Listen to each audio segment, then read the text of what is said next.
Quando for começar, você avisa que eu vou começar também. Gravação iniciada. Obrigado.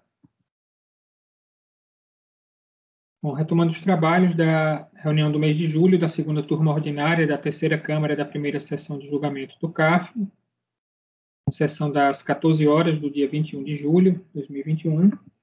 Nós temos um pedido de sustentação oral no item 53 da pauta, recorrente à AGCO do Brasil, Máquinas e Equipamentos Agrícolas, e o relator é o conselheiro Cleucio.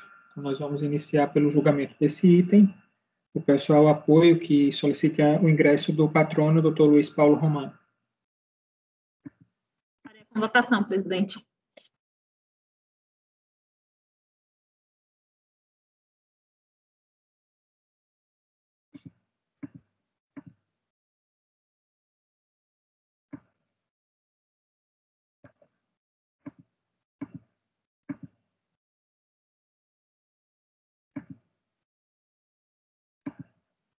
Essa é a nossa última sustentação oral dessa reunião.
O patrono foi convocado? Sim, presidente, eu só estou ajudando ele aqui para poder entrar na sala. Ok.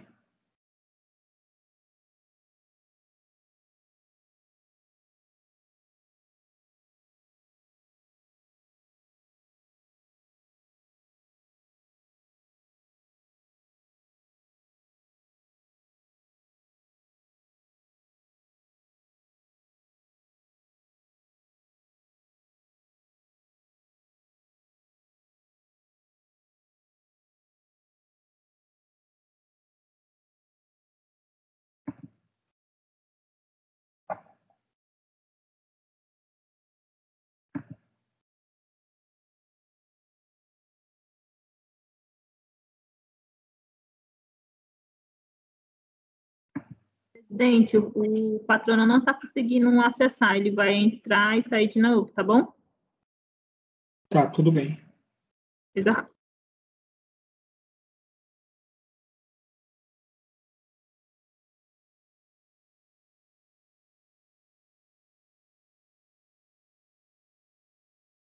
Guardar mais 5 minutos, senão a gente faz julgamento de algum outro item e depois volta.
Ele já retornou à sala de espera?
Eu vou sair.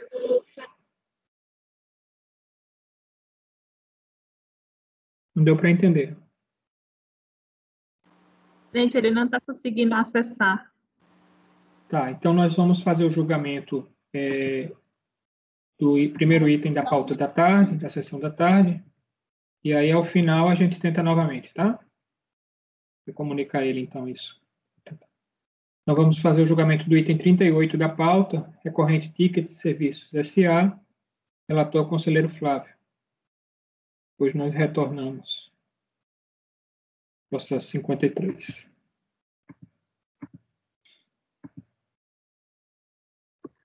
Presidente, peraí, só um segundo.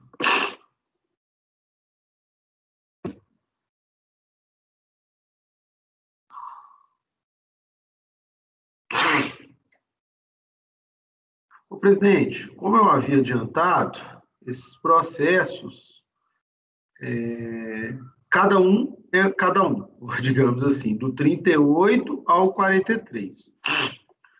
Vocês vão verificar nos acordos que já estão disponíveis na pasta T, em alguns eu vou analisar o mérito, e outros eu vou propor diligência.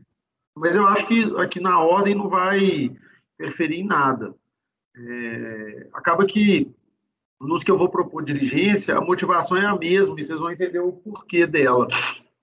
Até a André já se deparou com esses votos, aquele voto lá do crédito de fonte que é retido e recolhido pelo próprio tomador do serviço, né? Na verdade, não é tomador, mas é até estranho, né? IR fonte, mas quem recebe é a própria receber, quem a obrigação é de recolher é do próprio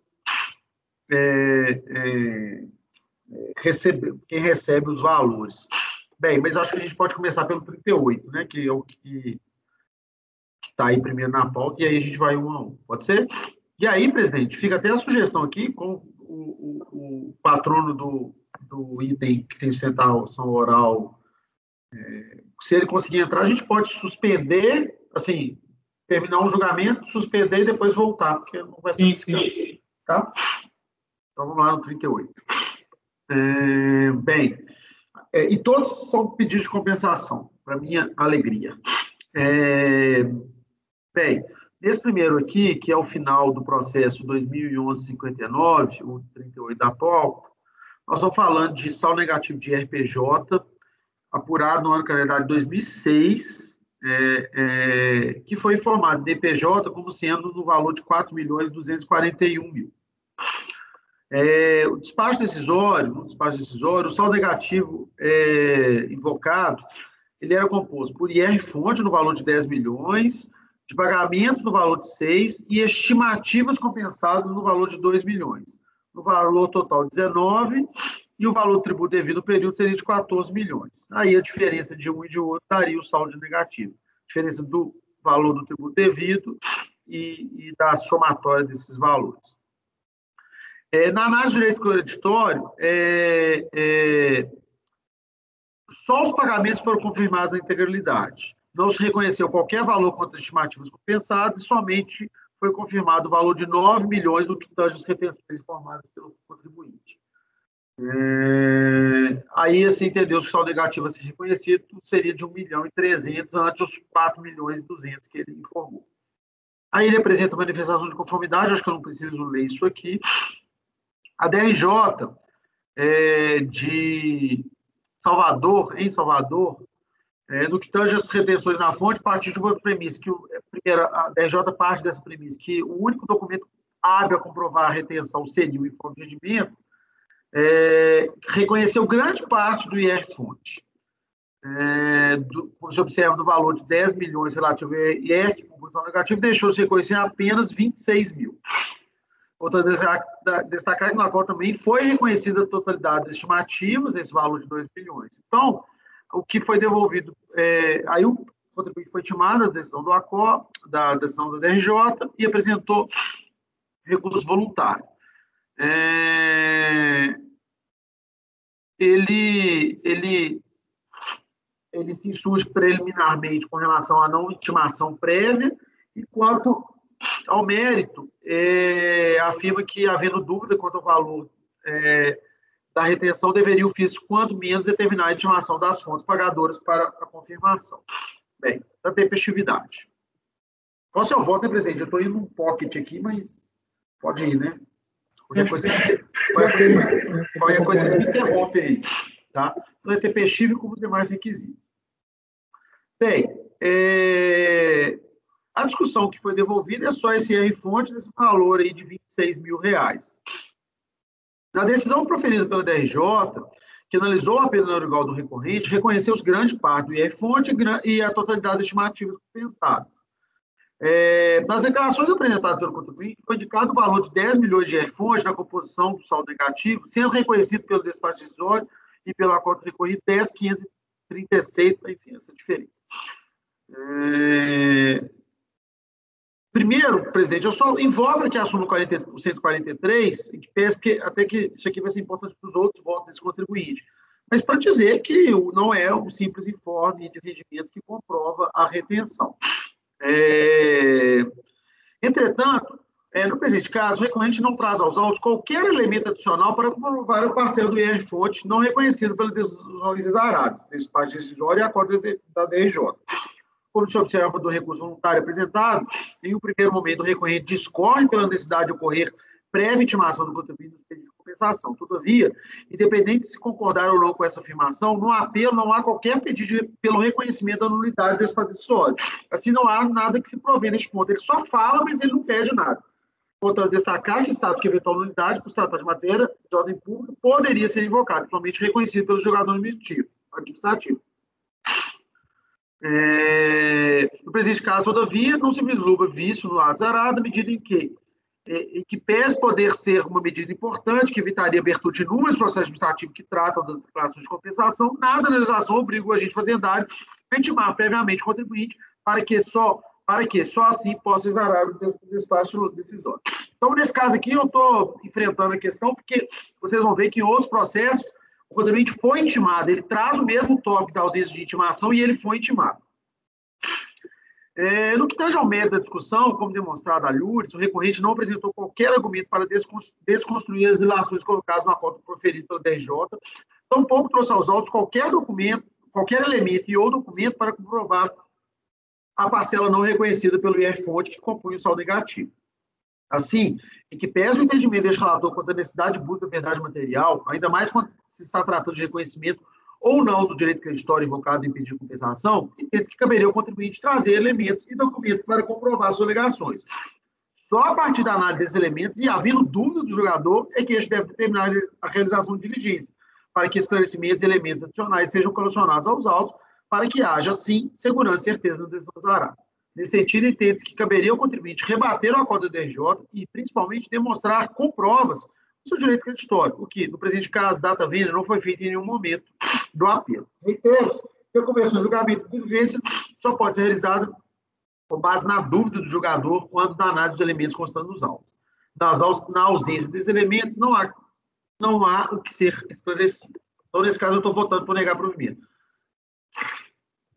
Ok, então o relator está negando provimento ao recurso voluntário.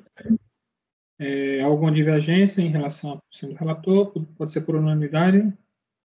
Não acordam os membros do colegiado por unanimidade de votos e negar provimento ao recurso voluntário nos termos do relatório e voto do relator.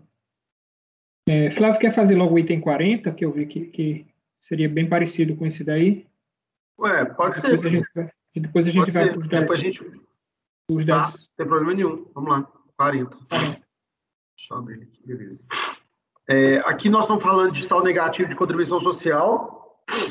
No calendário 2002, o valor informado de DPJ era 82 mil.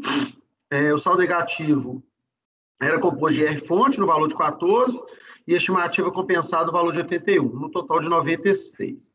Assim, a princípio, como não houve apuração de contribuição a pagar no período, o saldo negativo deveria ter sido justamente a diferença da soma dos valores indicados na declaração da compensação. Todavia, o que se depende do DPJ e do valor consolidado no saldo negativo da PNCOM, foi apontado o valor de 82 mil como sendo o saldo negativo do período. Independentemente dessa inconsistência, na análise do direito creditório, só foi confirmada parte das retenções na fonte.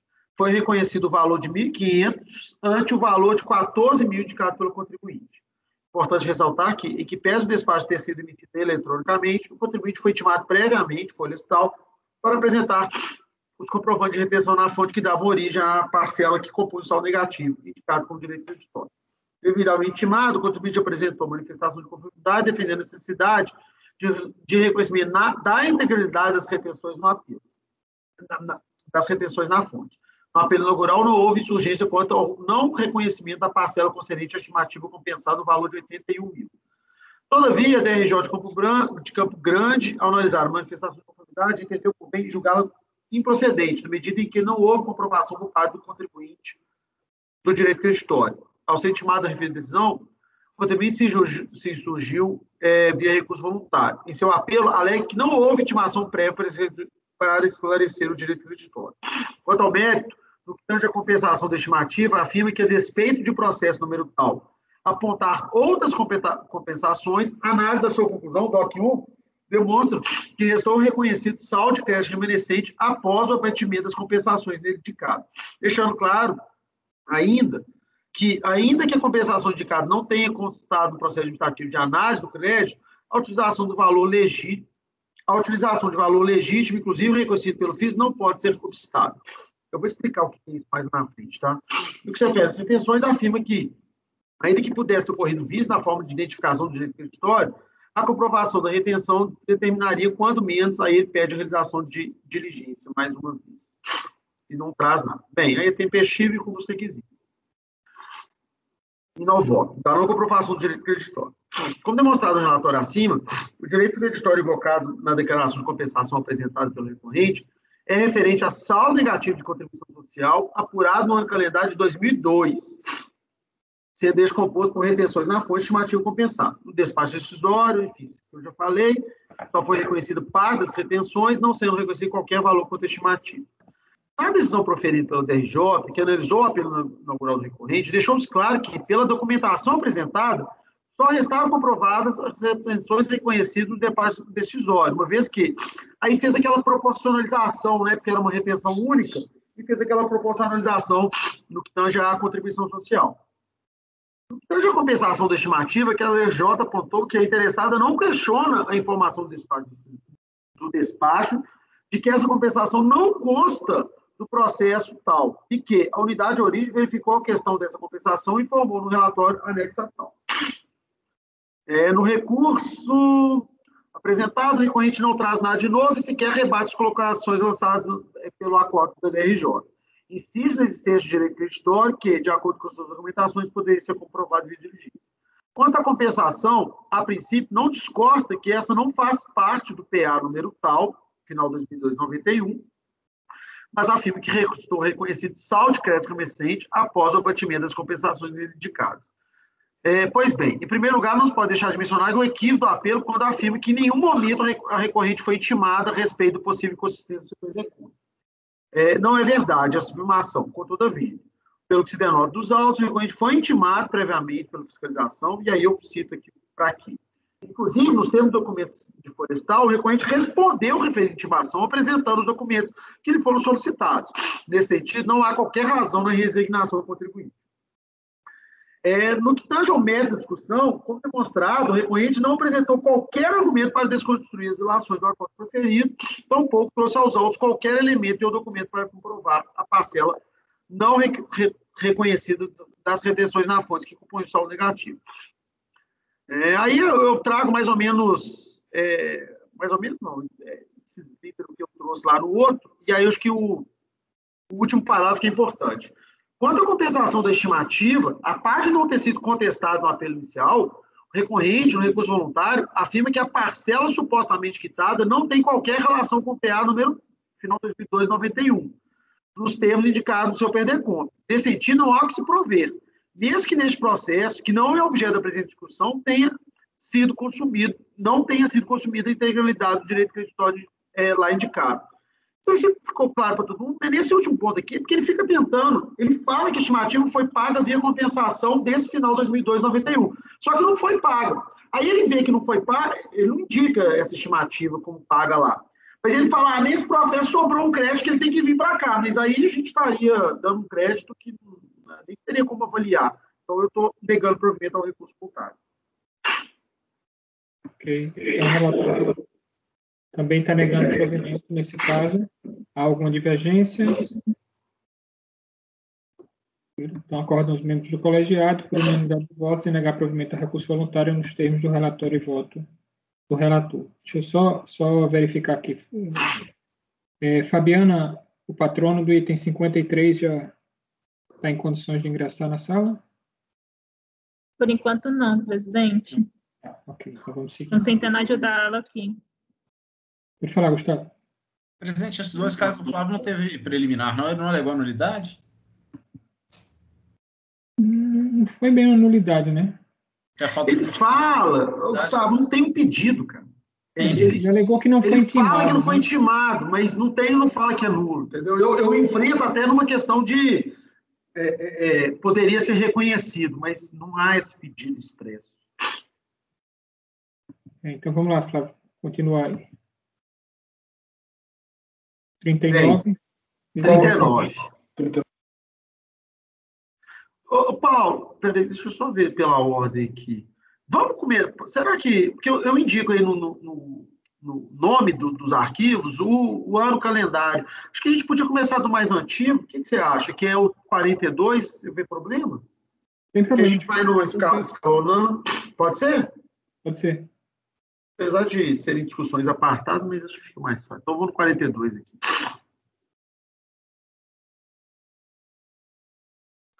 Bem, trata-se também de pedir declaração de compensação e o saldo, o crédito é o saldo negativo de RPJ apurado no ano calendário de 2003, que foi formado como sendo de 8 milhões e 200 mil.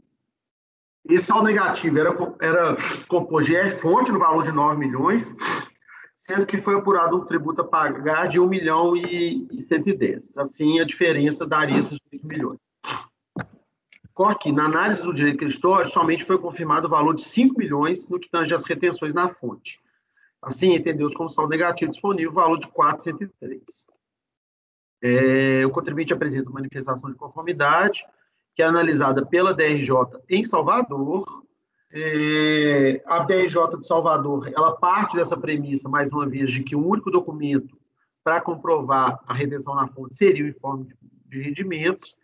Ela julga em parte o apelo do contribuinte para reconhecer o valor adicional das retenções de 688. E assim ela reconhece, por consequência, o valor de 4.791, um pouco a maior do que o despacho decisório havia reconhecido. O recorrente é intimado, apresenta recurso e, em síntese, ele repisa lá os argumentos apresentados no apelo inicial, rebatendo cada uma das conclusões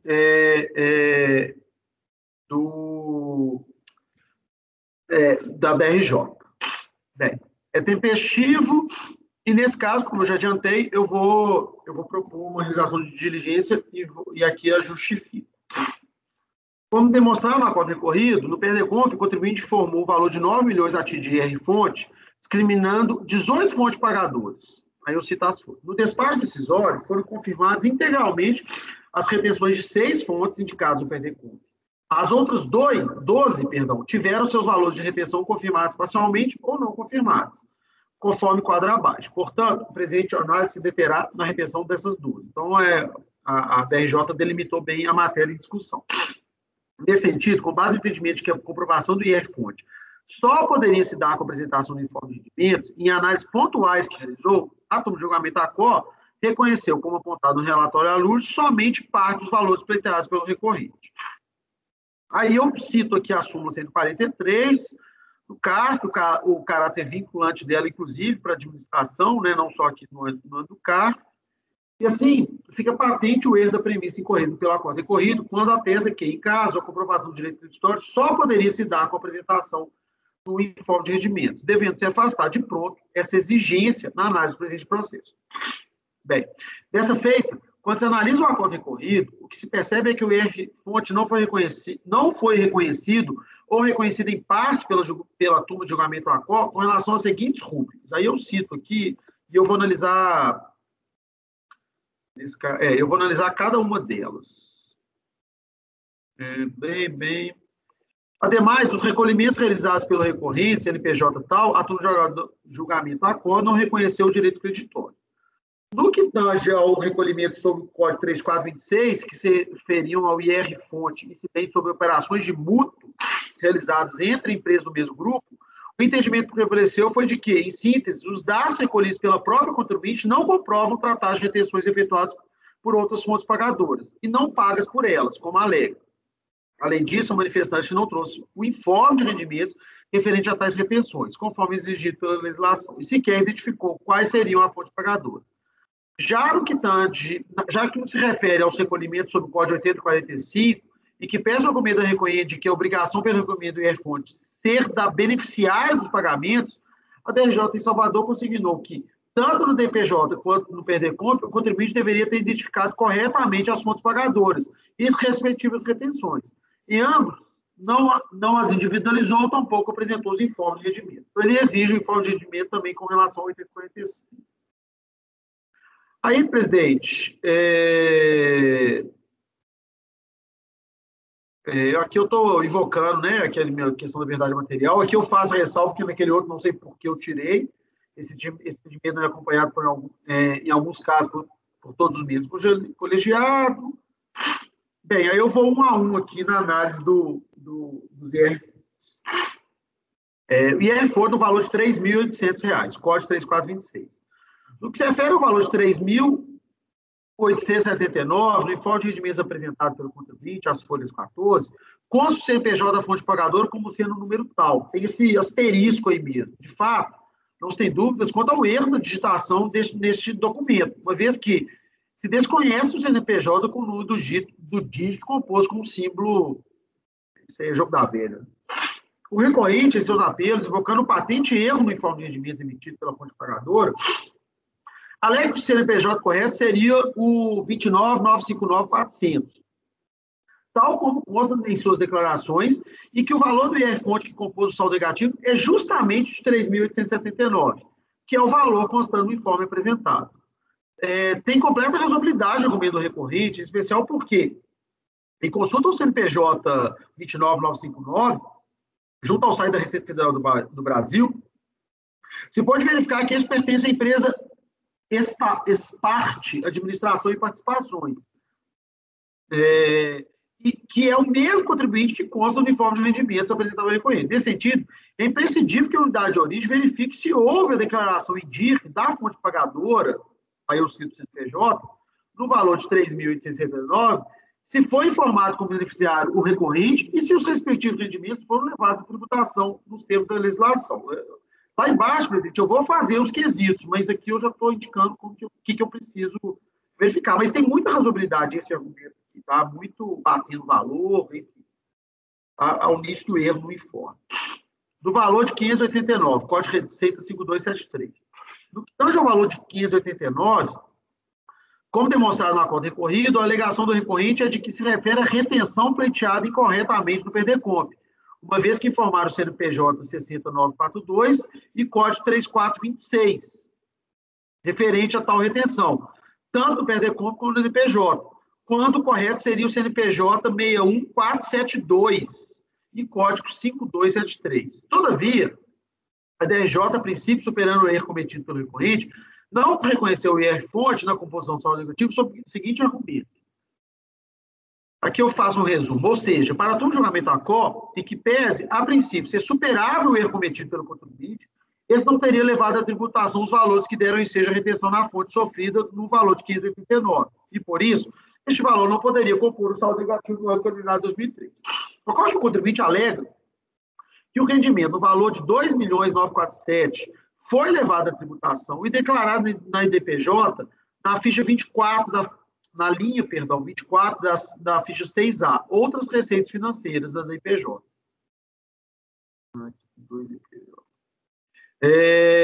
Para comprovar suas alegações, acostou aos autos cópias dos balancetes e da IPJ.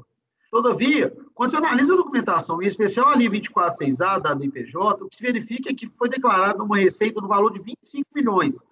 Mas não se sabe, com os elementos altos, qual seria a composição deste valor e se o rendimento de 2.947 estaria dentro do valor declarado.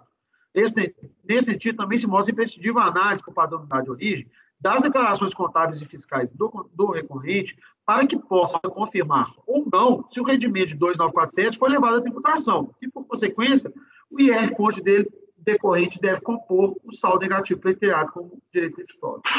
Se vocês entenderem esse ponto, ele fala que ele levou a tributação, pode ter declarado na ficha errada, na linha errada, perdão, na mesma ficha, mas é porque eu não consigo, dentro dos documentos que estão aqui, ver se dentro desses 25 milhões os 2.947 está. Então, por isso, a minha proposta de diligência. Paulo, a gente vai votar uma cada um ou posso ir em frente, vocês me questionam? Sim. Eu acho que a proposta vai ser uma só, né? Converter ou não em diligência, né? Porque vocês podem... Não, nesse caso aqui não está comprovado. Qualquer coisa vocês me param também, tá?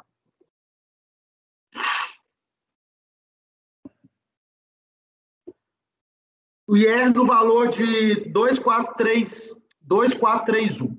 Com relação ao IR no valor de 2431, Código de Receita 3426, a alegação do recorrente, desde a manifestação de conformidade, é que este IR-fonte seria decorrente de contrato de mútuo firmado entre empresas do grupo e que, como a empresa que estava adquirindo o empréstimo não efetuou o recolhimento do tributo, a própria recorrente teria quitado os DARFs. Entretanto, em que pese o recolhimento efetuado diretamente pelo contribuinte, não houve declaração em DIF a ela. A DRJ, por sua vez, ao analisar os argumentos do recorrente, não os acatou, sob fundamento de que os DARFs recolhidos pela própria contribuinte não comprovam tratar de retenções efetuadas por outros fontes pagadoras e não pagas por elas, como alega. Além disso, a manifestante não trouxe aos autos informes de rendimentos. No recurso voluntário, o recorrente insiste na tese de que teria recolhido o IR-fonte, uma vez que os beneficiários dos mútuos teriam deixado de o recolher. Afirma ainda que as receitas de mútuos foram devidamente contabilizadas pela recorrente, podendo ser identificadas de acordo com cada fonte pagadora nos balancetes do período, folhas documental, encontrando-se apontadas no grupo Contas Empréstimos Mútuos. Neste ponto, é importante esclarecer que no recurso voluntário, a recorrente fala de um IR-fonte no valor de 3.247. Entretanto, ao que parece, houve um erro no apelo, na medida em que o R decorrente dos contratos de mútuo, que foi declarado no PDComp como sendo decorrente de recolhimento da fonte pagadora, cujo CNPJ é tal, CNPJ da recorrente, era no valor de 2.431. De toda forma, independentemente deste erro, e considerando o valor declarado e pleiteado como sendo de 2.431, em análise aos documentos acostados aos autos, notadamente os balancetes, pode verificar que foram contabilizadas receitas decorrentes de contrato de mútuo. Nesse sentido, também neste ponto, é factível o argumento do recorrente, sendo imprescindível que a unidade de origem verifique e confirme os recolhimentos realizados e também se os respectivos rendimentos foram corretamente levados à tributação. Por fim, na composição do saldo negativo, a recorrente indicou o valor de 3.935, cujo recolhimento se deu sob o código 8045. No despacho decisório, houve recolhimento de 3.697, não sendo reconhecido 255 mil. Esse é um apelo inaugural, o recorrente não trouxe qualquer alegação, além da juntada dos dados de recolhimento do IR-fonte com o código 8045. Todavia, a DRJ, em Salvador, invocando a premissa da necessidade de apresentação de informes de rendimentos, alegou o seguinte. Aí, acho que eu não preciso ler aqui, não voto. Como demonstrado à luz, a premissa da DRJ se mostrou equivocada, à medida em que o informe de rendimentos não é a única prova para a comprovação do IR-fonte. Ademais, no caso em que a legislação determina que o beneficiário do rendimento promova o recolhimento do IR-fonte, mostra completamente desrazoada a exigência de apresentação de informe de rendimentos para comprovação do direito creditório. Assim, mais uma vez, é imprescindível a análise da unidade de origem para que confirme os valores dos pagamentos realizados pelo contribuinte sob o Código 8045 no período, se esses pagamentos estão alocados ou disponíveis e, em especial, se as entidades que efetuaram o pagamento dos valores que deram ensejo ao IR-fonte declararam em DIR as importâncias de paga recorrente, como determinava o artigo 15 da IN 269 de 2002, que estava vigente à época dos fatos geradores. Aí eu cito aqui o artigo. Bem, da conclusão. Assim, tendo como norte o princípio da verdade material, entende pela necessidade de conversão do julgamento de diligência, nesse sentido, a unidade de origem deverá, com base nos documentos acostados aos autos e outros que entenderem necessário.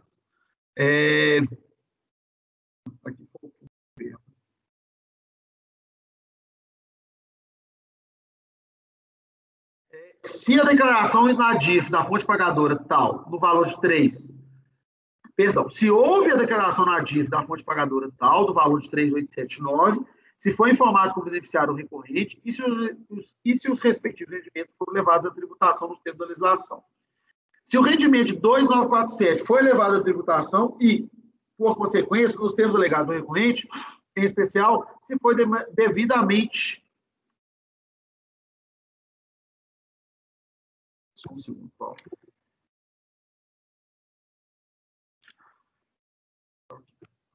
Se o rendimento de 2.947 foi levado à tributação nos termos alegados pelo recorrente e, em especial, se foi declarado na ficha 24 da linha 24 da ficha 6A da DPJ. 3. Se os valores dos rendimentos oriundos do contrato de multa firmado pelo recorrente foram devidamente levados à tributação, o DD seja o IR-fonte do valor de 2.431. 4. Verificar se os valores dos pagamentos realizados pelo contribuinte sob o Código 8045 no período.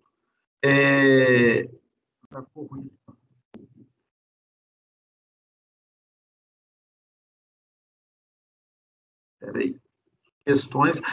Verificar se os valores, verificar os valores dos pagamentos realizados pelo contribuinte sob o Código 8045 no período, se esses pagamentos estão alocados ou disponíveis e, em especial, se as entidades que efetuaram o pagamento dos valores que deram ensejo ao IR-fonte declararam em DIR as importâncias pagas à recorrente. Deverá ser elaborado relatório sobre a diligência, intimando-se o contribuinte a se manifestar no prazo de 30 dias. Após esse prazo, independentemente da manifestação, os autos deverão retornar ao cargo para julgamento.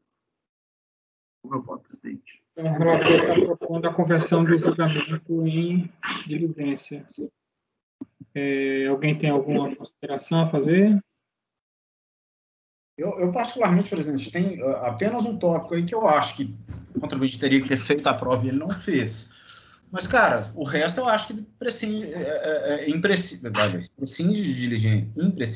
Esquece. Precisa de diligência. Qual que é o tópico? Então, assim, se eu já vou fazer instrução em relação aos demais tópicos, eu não vejo por que não fazer em relação a esse também. Tá? Uhum. Eu também vou mais ou menos nessa linha daí também. Eu acho que tem algumas questões aí que o contribuinte deveria ter feito, mas em outras é essencial, né, a realização da diligência. Então, pode ser por unanimidade, resolvem os membros do colegiado, então, por unanimidade de votos, converter o julgamento em diligência nos termos do voto do relator. E aí, perguntar mais uma vez aí a Fabiana, o patrono do item 53, será que ele já tem condições de ingressar? Sim, presidente. Bom, então pode pedir o ingresso, pode solicitar. Ok, para a convocação. Aí depois a gente volta, Flávio. Beleza. É bom que eu respiro e... Qual é o item mesmo? 52? 53 da pauta, recorrente à AGCO do Brasil, Máquinas e Equipamentos Agrícolas Limitada, e o relator é o Cleucio. Ou não respira, né, Flávio? Precisa ler depois, Flávio, você fala. Eu estou bem, presidente. Assim, estou muito alergia, mas dá para levar aqui. Tranquilo. Obrigado.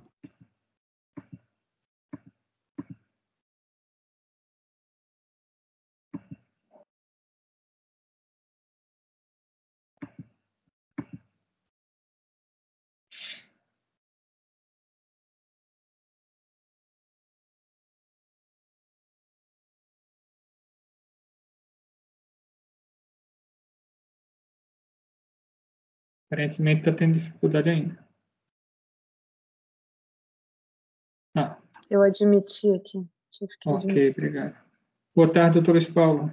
Boa tarde, presidente. Boa tarde, colegiado. Desculpa a confusão aí, mas tivemos um problema tecnológico com o computador. Tranquilo. Vou fazer a comunicação com esse link da entrada. Obrigado pela paciência. Tranquilo. Então, nós vamos fazer o julgamento do item 53 da pauta, né? A recorrente à AGCO do Brasil, Máquinas e Equipamentos Agrícolas. O relator é o conselheiro Cleucio. Vai fazer a leitura do relatório e depois eu passo a palavra para o senhor. Tá? Eu peço só que mantenha o microfone aí desligado enquanto o relator faz a leitura. Com a palavra, Cleucio. Obrigado, presidente. Aqui trata-se de recurso voluntário interposto contra a decisão da 5ª turma da DRJ de Porto Alegre, que considerou procedente auto de infração lavrado contra a empresa indicada acima. Em síntese, o caso versa sobre a constituição do crédito tributário de IRPJ e de CSL nos valores de 38 milhões aproximadamente e 15 milhões aproximadamente, respectivamente, referente aos anos calendários de 2012 e 2013. Quer dizer, 38 milhões é o crédito do IRPJ e os 15 milhões de CSL. De acordo com o relatório fiscal, à época dos fatos, a recorrente integrava o grupo econômico do qual participavam diversas empresas, dentre as quais a Sociedade Empresária AGCO do Brasil, Comércio e Indústria Limitada. Segundo ainda o relatório fiscal, esta empresa foi incorporada pela hora recorrente, que se tornou sucessora tributária da incorporada, desde a data da incorporação em 1º de janeiro de 2017, nos termos do artigo 132 do CTN. Assim, as infrações apontadas na autuação foram praticadas pela incorporada, tendo o auto de infração sido lavrado em face da incorporadora por ter se tornado sucessora tributária. A autuação fiscal... Um segundinho só, posso? Presidente, só uma questão de ordem rapidinho aqui. O relator fala que os autos de infração são de 38 mais 15. Lá para 50 milhões e poucos. Pelo que eu vi lá embaixo, o DRJ deu provimento integral, né? Não passou do limite. Mas eu acho que esse 38 e 15 aí deve estar englobando juros de mora. Sim, está. Sem juros de mora esse valor? Consideração fiscal, né? E multa isolada. Sem multa qualificada. Sem multa qualificada aqui. Aí está englobando multa e juros, na verdade. Né? O valor é só principal e multa isolada. Não, mas eu não estou falando... Mas, mesmo a multa, Paulo, eu estou vendo aqui no auto de infração, só do imposto de renda, o imposto são 12 milhões e a multa 19. Isso só no imposto de renda. Se eu for olhar lá na contribuição social também... Então, mas o limite dos 36 milhões é só o principal. Não engloba nem multa, nem juros. Não, entendi, me desculpa. Não engloba? Eu imaginei não. que não... Os 36 milhões, não. É só o principal e eventuais multas isoladas. E multas isoladas, tá. Tanto assim que no quadro de informações do e-processo, ele estava dentro da alçada dos 36 milhões. Eu só olho aquilo ali também, mas eu achava que era o crédito tributário. Não. É só o valor originário. Quer dizer, só o valor principal, na verdade. Principal e multas isoladas, né? Ok, obrigado, Henrique. Pode prosseguir, Cláudio. A autuação fiscal incidiu sobre fatos considerados pela fiscalização ensejadores de lançamento de RPJ e de CSL, bem como ofensivos à legislação tributária, acarretando, pois, a incidência de multas de ofício e qualificado, esta última sobre determinada infração. Assim é que os objetos da autuação podem ser divididos em 3 grupos. Item A: glosa de despesas adicionadas indevidamente ao lucro real, referentes a brindes, gastos com serviços mobiliários em imóvel da autuada e contribuições associativas e assistenciais para entidades do setor automobilístico. Letra B: aproveitamento indevido de prejuízos fiscais e de base negativa de CSL de anos anteriores. Letra C: incidência de multa qualificada de 150% sobre o aproveitamento indevido dos prejuízos fiscais e base negativa de CSL. Item A, primeiro grupo, glosa de despesas. Agora eu vou explicar cada uma delas, né?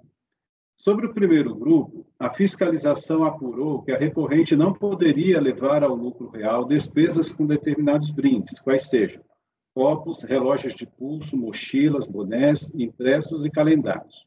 De acordo com o relatório fiscal, a autuada deduziu da base de cálculo de RPJ e CSL as despesas com a aquisição do material citado. Ocorre que a distribuição gratuita de tais itens, ainda que em feiras e eventos vinculados ao ramo de atuação da empresa, caracteriza a oferta de brindes, cuja despesa com a sua aquisição não pode ser deduzida da base de cálculo de RPJ da CSL, por expressa vedação legal contida no inciso 5 do artigo 13 da Lei 9249 de 95, com correspondência no artigo 249, parágrafo único, inciso 8º do Regulamento do Imposto de Renda de 99, vigente à época. Assim, para as despesas em questão, foram glosados os valores de 372.687, referente ao ano de 2012, e 104.146 para o ano de 2013. Ainda sobre o primeiro grupo da autuação, entendeu a fiscalização que a empresa não poderia ter deduzido da base de cálculo dos tributos mencionados despesas com serviços mobiliários em imóvel de sua propriedade, este utilizado como showroom dos equipamentos que comercializa. Isso porque tais despesas estariam vinculadas a benfeitorias ou melhorias em imóvel próprio, não se tratando de manutenção rotineira, correspondendo, portanto, à aplicação de capital que deve ser ativada para a futura depreciação nos períodos subsequentes.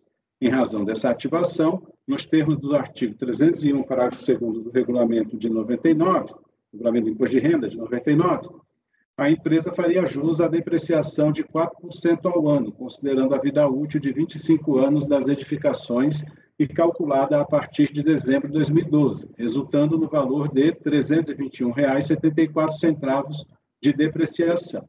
Este valor, descontado do montante de R$ 96.520, referente ao total das despesas com benfeitorias, resultou na glosa de R$ 96.198,26. Dentro ainda do primeiro grupo, foram glosadas as despesas com o pagamento de contribuições associativas e assistenciais para o ramo automobilístico, quais sejam para a Associação Nacional dos Fabricantes de Veículos Automotores, ANFAVEA, ao Sindicato Nacional da Indústria de Caminhões, Automóveis e Veículos Similares, SINFAVEA, ao Sindicato das Indústrias de Metal Mecânicas e Eletroeletrônicas de Canoas e Nova Santa Rita, CIMECAM. As contribuições em questão totalizam R$ 260.209 para o ano de 2012 e R$ 338.664 para 2013. Conforme o relatório fiscal, a análise contábil de tais despesas teria demonstrado que os pagamentos realizados para essas entidades não possuíam caráter obrigatório de contribuição sindical, nos termos do artigo 149 da Constituição Federal. Somente para os valores de R$ 40.465 e R$ 42.645, recolhidos respectivamente em 2012 e 2013 em favor do CIMECAM, ficou demonstrado o caráter compulsório. Assim, para a fiscalização, os demais valores de contribuições assistenciais ou associativas pagos pela autuada não possuíam natureza tributária, razão pela qual não poderiam ter sido deduzidos como despesas da base de cálculo dos tributos em questão, uma vez que o artigo 13, inciso 5 da Lei 9249 de 95 e artigo 365 do RI de 99 vedam essa possibilidade. Em consequência do que foi exposto, foram também glosados todos os valores referentes às despesas mencionadas acima, aplicando-se juros moratórios, na forma do artigo 61, parágrafo 3º, e multa de ofício de 75%, prevista no artigo 44, inciso 1º, da Lei 9430, de 96. Item D, agora é o grupo das compensações indevidas de prejuízos fiscais e de base negativa de CSE. Quanto ao segundo grupo da autuação, a fiscalização alegou que a empresa teria realizado compensações indevidas de prejuízos fiscais e de base negativa de CSL nos períodos auditados, quais sejam 2011 e 2012. Para facilitar a comunicação, doravante chamaremos tais compensações simplesmente de prejuízo fiscal. As compensações de prejuízos fiscais se originaram nos anos calendários 2004 a 2006, em que a empresa foi autuada pela Receita Federal, gerando o processo administrativo de final 2008-72. Para o ano de 2004, foram lavrados outros autos de infração que deram ensejo aos processos de final, nos seguintes finais, 2008-51 e 2008-04. Segundo o relatório fiscal, de acordo com os sistemas informatizados da Receita, o crédito tributário constituído no processo administrativo fiscal de final 2008-04 foi extinto por pagamento/compensação. De acordo ainda com a autoridade tributária, nos processos de final 2008-72 e 2008-51, a empresa pediu a compensação do crédito tributário devido com o saldo de prejuízo fiscal de períodos anteriores, o que foi acolhido pela DRJ julgadora. Ainda assim, a empresa recorreu das respectivas decisões para o CARF e, até a data da autuação, tais processos encontravam-se pendentes de julgamento na segunda instância. Conforme ainda o relatório fiscal, a autoridade tributária, no processo de final 2008-72, entendeu cabíveis as compensações de prejuízo fiscal acumulados até 31 de dezembro de 2003, com os débitos relativos aos anos de 2004 a 2006, elencadas nos processos de final 2008-04, 2008-72 e 2008-51. Para tanto, foram tomados por base os saldos acumulados em 31 de dezembro de 2003, escriturados pela empresa incorporada na parte B do LALUR, nos valores de R$ 150.930.848, prejuízo fiscal do IRPJ, e R$ 155.160.374, base de cálculo negativa de CSE. Em decorrência dessas compensações relativas aos autos de infração dos anos 2004 a 2006, os saldos de prejuízo fiscal passíveis de utilização em 31 de dezembro de 2006 reduziram-se drasticamente, para menos da metade do saldo original. Isso fez com que a incorporada fosse intimada para proceder aos respectivos ajustes de baixa na parte B do LALUR. Em outra ação fiscal, concluída no ano de 2012, e que teve por objetivo complementar os créditos tributários de IRPJ e de CSL, constituídos no ano de 2008, foram lavrados autos de infração de IRPJ e de CSL, integrantes do processo administrativo de final 2012-02, correspondentes a irregularidades relativas aos anos de 2007 a 2009. Neste processo, a empresa pleiteou outra vez o aproveitamento do prejuízo fiscal anterior para pagamento dos créditos tributários constituídos pelo respectivo auto de infração. Na oportunidade, depois de diligências fiscais, a DRJ encarregada de decidir o citado processo deliberou que os saldos de prejuízo fiscal disponíveis em 31 de 12 de 2006, então de R$ 22.274.940 para o IRPJ e R$ 26.379.063 para a CSL, foram exauridos nas compensações com as irregularidades relativas ao ano de 2007. A DRJ decidiu, por meio do Acórdão 10.45.573, de 7/8/2013, pela procedência parcial do auto de infração, reduzindo-se apenas parte dos créditos tributários de RPJ e de CSL relativos ao ano de 2007. Conformada, a empresa interpôs recurso voluntário em análise por este CARF até a data da autuação. Em resumo, concluiu o relatório fiscal que a empresa incorporada, que tinha em 31/12/2003, registrados no LALU, saldos de prejuízo fiscal acumulados de 150 milhões aproximadamente de RPJ e 155 milhões de CSL, deixou de tê-los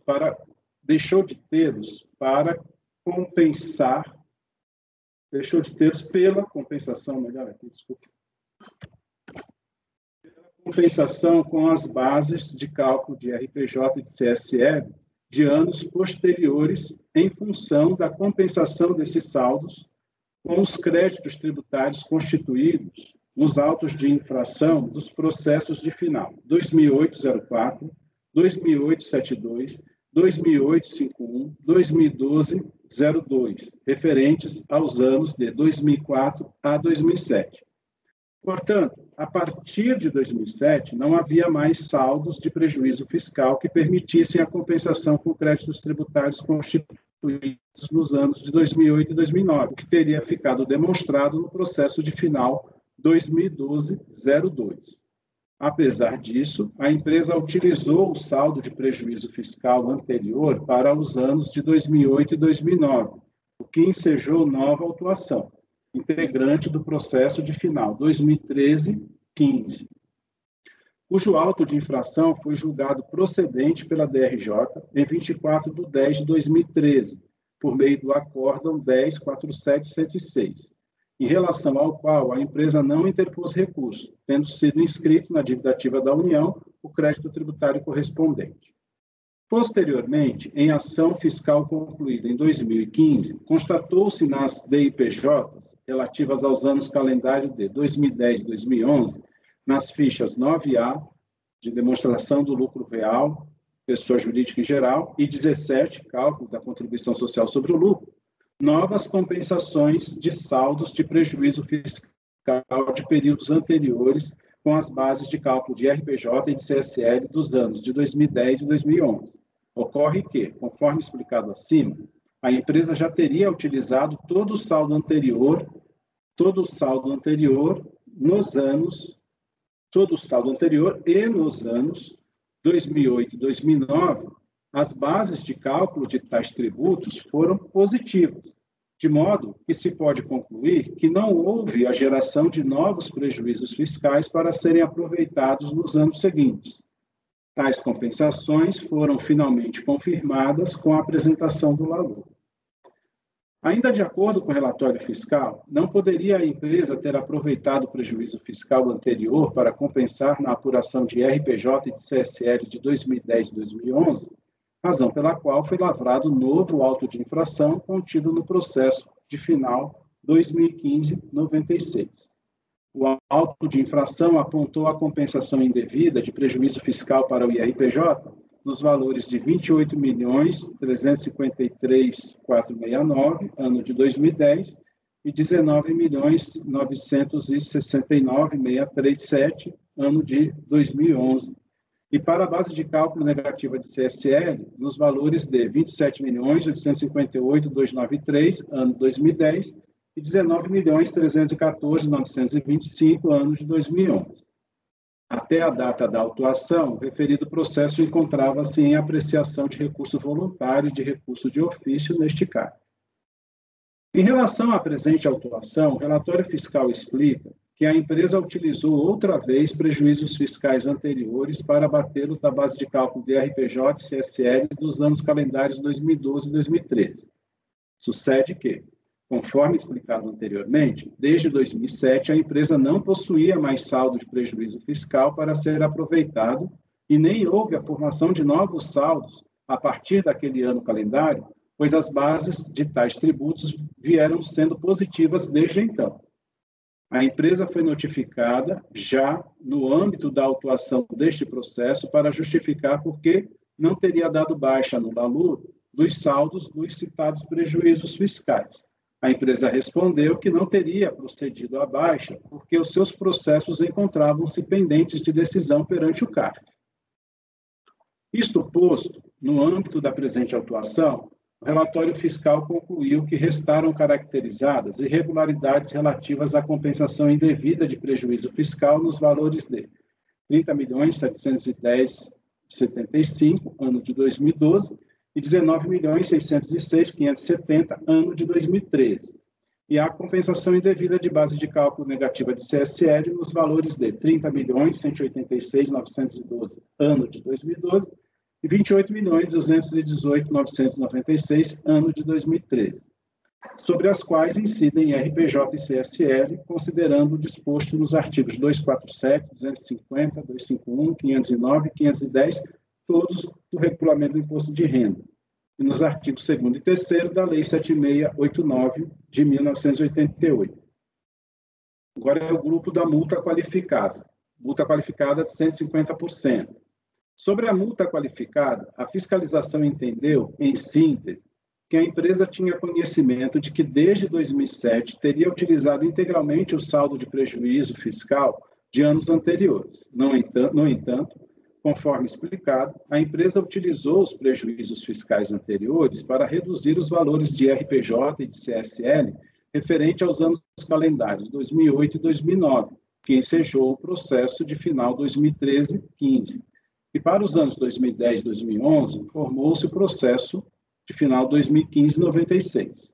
Em ambos os processos, aponta o relatório fiscal, foi aplicada a multa qualificada de 150%. Isso porque, com a compensação indevida dos prejuízos fiscais inexistentes, a empresa deslocava para períodos futuros créditos tributários que deveriam ser apurados e recolhidos integralmente nos respectivos anos de sua constituição. O mesmo procedimento foi realizado pela empresa em relação aos anos calendários 2012 e 2013, que constituem objeto da presente autuação. Dessa forma, conforme o relatório fiscal, constata-se forte vinculação entre as multas aplicadas nos processos anteriores com o presente processo, porquanto a causa das autuações teria a mesma origem. Acrescenta que a empresa, desde 2007, tinha ciência de que deveria dar baixa no LALUR dos prejuízos fiscais aproveitados nos processos anteriores, mas não o fez, postergando essa situação para exercícios seguintes, tendo, inclusive, aproveitado os supostos saldos em 2012 e 2013, anos da presente autuação.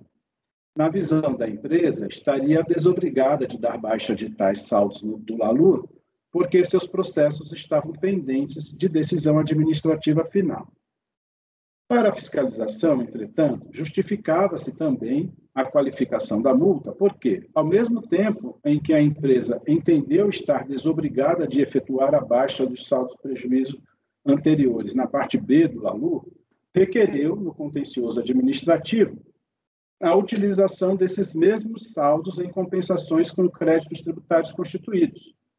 Isso deu margem a obter, indevidamente, duplo benefício: a redução até o limite de 30% nas bases de cálculo de RPJ e de CSL, correspondentes aos débitos dos anos calendários 2004 a 2007, e ainda, utilização desses mesmos saldos em compensações com bases de cálculo de RPJ e de CSL de outros períodos, como ocorrido em relação aos anos calendário 2008 a 2011, bem como 2012 e 2013.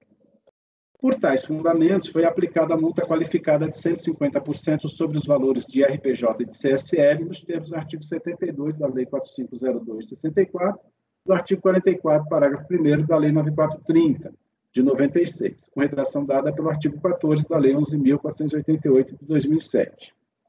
A penalidade em questão foi estendida à hora recorrente por integrar o mesmo grupo econômico da incorporada à época dos fatos e por tê-la sucedido nos termos do artigo 132 do CTN. Agora, daqui para frente, presidente, tem um longo relatório também que resume os argumentos da recorrente, como o patrono está na sala e vai fazer a sustentação oral, então, se o patrono estiver de acordo e todos também, eu evitaria a leitura dessa parte, que vai fazer, obviamente, vai ser a sustentação oral do advogado, e partiria para o final do meu relatório. Pode ser assim, presidente? Perfeito. Pode ser, doutor Luiz Paulo? Perfeito. Perfeito. Sem problema. Okay. Bom, então eu vou pular, eu vou sair aqui da página 6 e vou para a página 9, que aí eu já entro agora na decisão da DRJ. Né? A DRJ julgou procedente o auto de infração integralmente, conforme ementa transcrita abaixo. Aqui eu transcrevo a ementa, mas eu creio que essa ementa é de conhecimento, obviamente, do patrono, e como vou explorar depois esses elementos todos no voto, eu também evitaria a leitura, né, para não cansar todos, e a empresa interpôs recurso voluntário, praticamente reiterando as razões da impugnação, com pequenas modificações que serão examinadas no voto. E esse é o relatório, presidente. Ok, obrigado. Doutor Luiz Paulo, o senhor tem até 15 minutos para sustentação oral. Perfeito. Inicialmente, boa tarde novamente, senhor presidente, senhor relator, senhoras conselheiras e senhores conselheiros. O relatório realmente foi bastante minucioso e que nós temos aqui, então, basicamente, são 2 blocos de acusação. O primeiro deles é a questão do uso, né, dos prejuízos fiscais e das bases negativas para essas compensações 2012 e 2013. E depois a glosa de despesa com 3 itens, que também eu vou detalhar a seguir. Mas eu começo aqui, então, pela parte do prejuízo fiscal, até porque aqui há um pedido preliminar, aí, uma prejudicial do próprio julgamento desse recurso voluntário. A gente viu aqui do relatório que existe aí um emaranhado de processos que tem uma interconexão entre eles, e o próprio TVF ele confirma, né, que a acusação ela nasce pelo fato desses saldos do prejuízo fiscal e base negativa já terem sido consumidos para abater dívidas apurados em outros 4 processos administrativos referente a anos calendários de 2004 a 2009. Ou seja, o auto de infração ele aponta que esse crédito já foi utilizado, então ele não pode ser mais capaz de suportar as compensações realizadas nesse processo, 2012 e 2013. Então, o que acontece aqui é justamente isso, né? Desses 4 processos, como o próprio relatório apontou, um deles já foi quitado e os 3 remanescentes estão em trâmite. E o quadro que nós temos agora é o seguinte: 2 desses processos já tiveram um recurso voluntário apreciado, inclusive com um ganho parcial do contribuinte. E um terceiro processo aguarda inclusão em pauta, inclusive está já distribuído nessa mesma turma. O relator será o conselheiro Ricardo Gregório. Nesse quadro, então, nos parece claro que, enquanto não houver uma decisão definitiva nesses processos, não tem como saber se esses saldos, de fato, eles existem ou qual a quantificação real deles.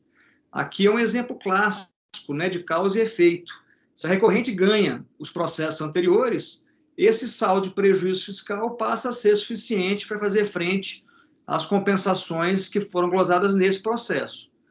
E aqui também vale uma ponderação, na verdade, uma contraposição, né, ao acórdão recorrido, que nesse estágio da processual, considerado todos os processos e esse emaranhado de situações, não se pode dizer que era obrigação da recorrente, lá atrás, fazer o ajuste do saldo no ALUR.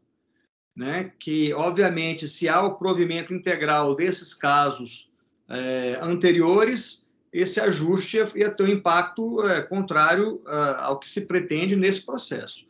Então, em caráter preliminar, o que se pede aqui é o sobrestamento desse julgamento, ou pelo menos a reunião desses processos todos, já que uma decisão ela vai ter influência direta na outra, não sendo possível julgar esse caso antes definido o julgamento das outras compensações.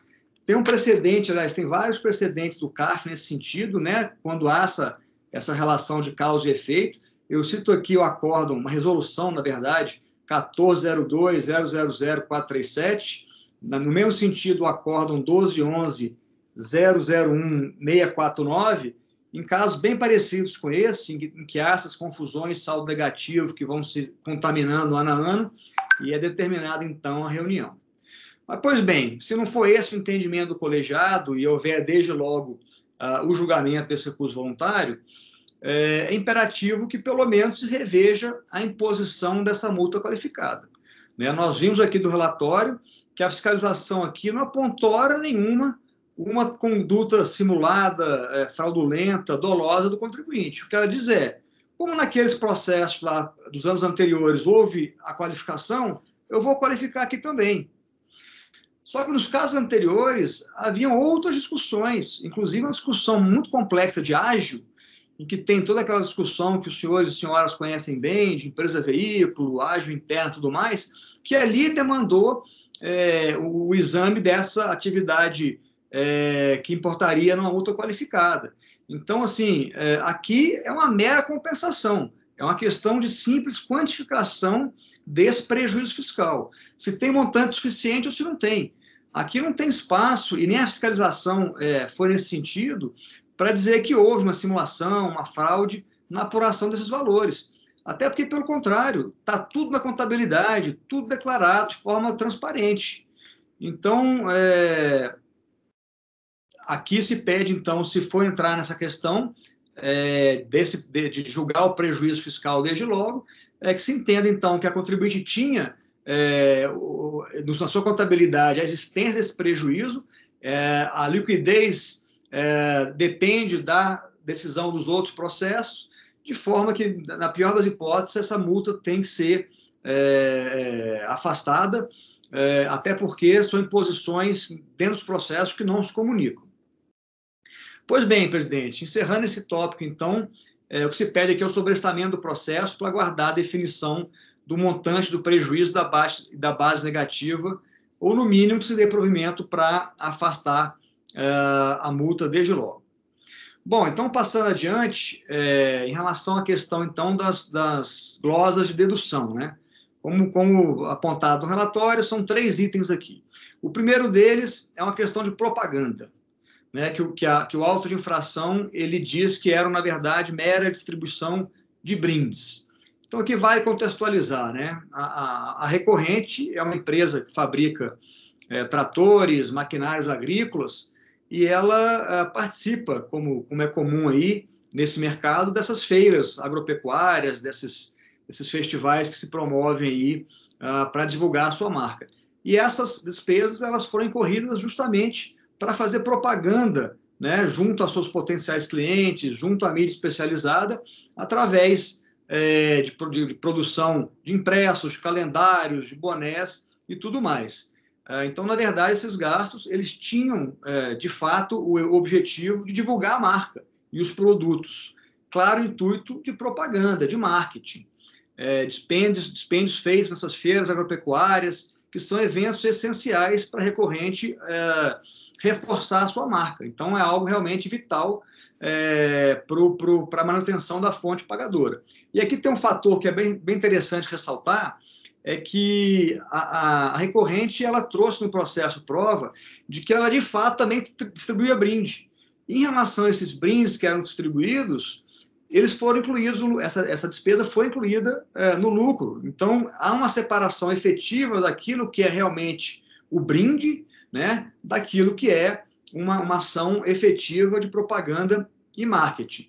E aqui nós temos, então, como defesa, um próprio parecer, uma solução de consulta, na verdade, da COSIT, que eu peço venha aqui para a Lei Menta, que diz: gastos com aquisição e distribuição de objetos, desde que em diminuto valor e diretamente relacionados com a atividade explorada pela empresa, poderão ser deduzidos a título de despesa de propaganda para efeitos do lucro real. E aqui é o caso, são de fato produtos de valor pequeno, né?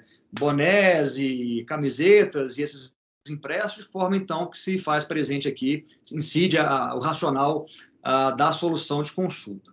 Pois bem, então, passando aqui a segunda glosa, com manutenção de bens. Aqui a decisão recorrida, ela entendeu que seriam gastos incorridos em imóvel próprio.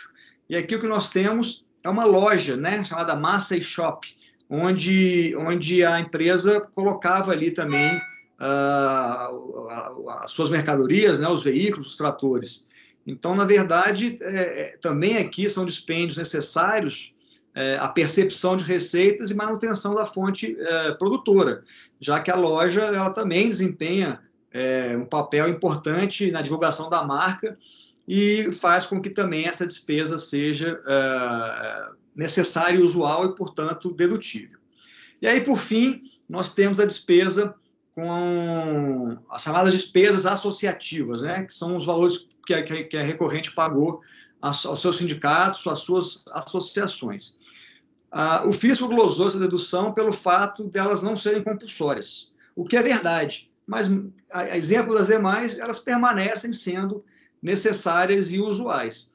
E aqui tem uma questão extra, é que o auto de infração ele se fundamenta no artigo 13, inciso 5º da Lei 9249, mas que não se enquadra no caso concreto, porque lá veda essa dedução quando essas contribuições são feitas em favor de empregados ou dirigentes, o que não foi o caso aqui. Essas contribuições eram feitas diretamente para as próprias associações e para os sindicatos.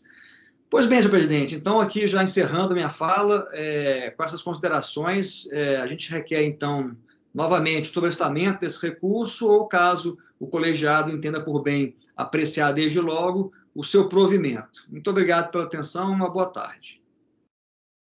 Obrigado, doutor Luiz Paulo. Eu acho que o conselheiro Flávio quer algum esclarecimento. Só um esclarecimento. Com relação a esses 3 processos, eu só não peguei exatamente, acho que o patrono pode esclarecer, 2 já se encerraram e 1 está distribuído por Ricardo, é isso? Só para eu entender. Pois bem, não, na verdade, conselheiro Flávio, não. Os 3 ainda estão pendentes. 2 deles já tiveram recurso voluntário apreciado, com a exclusão da multa qualificada. Há recurso especial tanto do contribuinte quanto da Fazenda Nacional pendente de julgamento. E esse terceiro caso, que é o final 2008-51, é o que está distribuído para essa turma para ser apreciado oportunamente. Doutor Luiz Paulo, eu dei uma olhada aqui enquanto você estava fazendo a sustentação oral. Na verdade, em 2 deles, aliás, em um deles, o recurso especial da Fazenda, que eu acho que é o primeiro, 2008-51, o recurso especial da Fazenda não foi negado seguimento a ele. E aí eu acho que está para o conselheiro Ricardo para julgamento de embargos de declaração por parte do contribuinte. Verdade, embargo, acho que, se não me engano, era do relator Tadeu. Mas eu acho que a questão do prejuízo fiscal já está resolvida em relação a esse processo aí. No 2008-72, houve um recurso especial, eu acredito que do contribuinte, que foi dado seguimento em parte. Esse ainda está para ser distribuído. E no final 02, houve um recurso especial da Procuradoria em relação à qualificação da multa, que foi também dado seguimento parcial, que esse também está com o conselheiro Ricardo também. Mas, pelo que eu entendi, nos 3 casos, a questão do prejuízo ela não está mais em discussão. Seria uma questão apenas de saber os reflexos desses processos em relação aos presentes autos. Será que não seria isso? Sim, perfeito. O que eu quis dizer é que nenhum dos processos está julgado em definitivo. Apesar de que processualmente pode ter, de fato, alguma matéria que já esteja preclusa, né? Vamos dizer assim. Perfeito. Obrigado. Ok. Mais algum questionamento ao patrono? Cleucio, eu acho que, de todo modo, eu acho que essa matéria teria que ser apreciada, essa prejudicial teria que ser apreciada antes, né, do que entrar na questão da glosa, porque se ficar decidido que deveria ser sobrestado o julgamento, né, ou alguma diligência em relação a isso daí, impactaria o restante do julgamento das demais matérias. né? Então, eu propunha a você só que a gente analisasse essa questão primeiro. Não tem problema nenhum, presidente. Eu só não... do recurso voluntário, eu compreendi que não há uma alegação de preliminar formalmente, mas, de fato, esse é o primeiro ponto do recurso voluntário. Não vejo nenhum problema em iniciarmos por esse.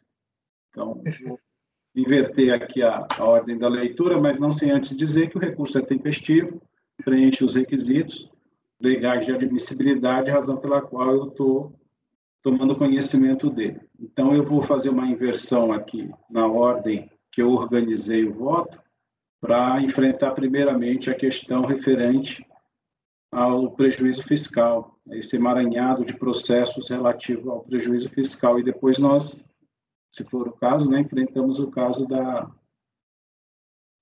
glosa das despesas. Então, deixa eu só colocar aqui no ponto. Mas, Clécio, me perdoa aí, você vai enfrentar essa questão, mas vai enfrentar o pedido de sobrestamento?